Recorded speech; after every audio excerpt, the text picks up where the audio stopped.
بسم الله الرحمن الرحيم. تم بعون الله نزع كافة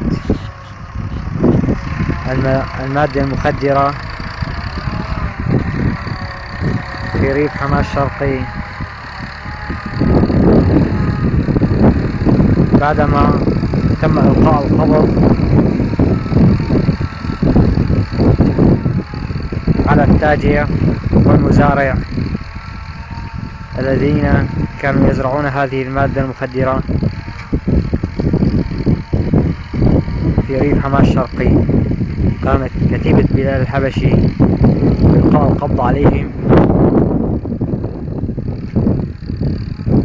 ونزع كافة المادة المخدرة بعد إحراق كمية هائلة من المادة اللي كانت مخزنة للتوزيع في سوريا. حماة كتيبة بلال الحبشي، لواء المتحابين في الله، ريف حماة الشرقي، 27/9/2013. تقوم الآن كتيبة بلال الحبشي بنزع الكمية المزروعة بعد إحراق الكمية المجهزة للتوزيع في جميع أنحاء سوريا. الله أكبر، العزة لله.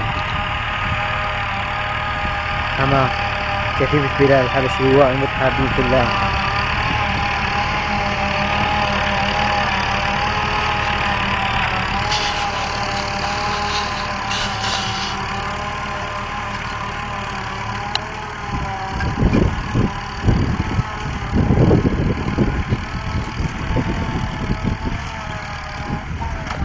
الله أكبر ولله الحمد.